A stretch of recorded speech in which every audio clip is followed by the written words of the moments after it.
ಭೈರತಿ ರಣಗಲ್ ಅನ್ನುವಂಥ ಅದ್ಭುತವಾದ ಚಿತ್ರವನ್ನು ಕೊಟ್ಟಂಥವರು. ರೋಣಾಪುರದಲ್ಲಿರೋದು ಸರ್ವೆ ಕಲ್ಗಳಲ್ಲ, ರಣಗಲ್ ಸಾಮ್ರಾಜ್ಯದ ಮೈಲಿಗಲ್ಗಳು. ತುಂಬ ದಿವಸ ಆಗಿತ್ತು, ಒಂದು 50 ಡೇಸು 100 ಡೇಸು ಮಾತೆಲ್ಲ ಕೇಳಿ. ಅಷ್ಟು ಒಬ್ಬ ಅಜಾತ ಶತ್ರು, ಅವರಿಗೆ ಶತ್ರುಗಳು ಇಲ್ಲ, ಎಲ್ಲರೂ ಪ್ರೀತಿಸುವಂಥವ್ರೆ. ಜನರಿಗೋಸ್ಕರ ನಾನು ಯಾರನ್ನು ಬೇಕಾದ್ರೂ ಕಳ್ಕೊತೀನಿ, ಆದರೆ ಜನರನ್ನೇ ಕಳ್ಕೊಳಕ್ ಇಷ್ಟಪಡಲ್ಲ.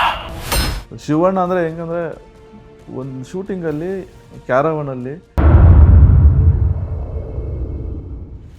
ನಿಮ್ಮ ಬ್ಯಾಕ್ ಆಫ್ ದಿ ಮೈಂಡ್ ಏನು ಓಡ್ತಾ ಇತ್ತು ಅಂತ ಆ ಟೈಮಲ್ಲಿ ಕಣ್ಣು ನೋಡಿದ್ರೆ ಅವ್ರಿಗೆ ಅರ್ಥ ಆಗ್ಬಿಡುತ್ತೆ. ರೈಟರ್ಸ್ ಇಲ್ಲದೆ ನೀವು ಹೇಗೆ ಸಿನಿಮಾ ಮಾಡ್ತೀರಿ? ನಿಮ್ಮಂಥ ನಿರ್ದೇಶಕರು ಏನು ಮಾಡಬೇಕಾಗಿದೆ ಸಿನಿಮಾ ಇಂಡಸ್ಟ್ರಿ ಏನಾಗುತ್ತೆ? ಸರ್ಕಾರ ಮಳೆನೂ ಬರ್ತಾಯಿತ್ತು, ಒಂದು ದುನಿಯಾನೂ ಬರ್ತಾಯಿತ್ತು. ದುನಿಯಾ ಬಜೆಟ್ ನೀವೇ ಕೇಳಿದ್ದೀರಿ. ಸ್ಟಾರ್ ಇದ್ರೆ ಸಾಕು, ಡೈರೆಕ್ಟರ್ ಇದ್ರೆ ಸಾಕು. ಎಷ್ಟು ಸುಲಭ ಅದು, ಆರಾಮಾಗಿ ದೊಡ್ಡ ಸ್ಟಾರ್ ಆಗಿದ್ದಾರೆ, ಅವ್ರಿಗೆ ಏನು ಬೇಕೆಲ್ಲ ಸಿಗುತ್ತೆ. ಸಾಕು.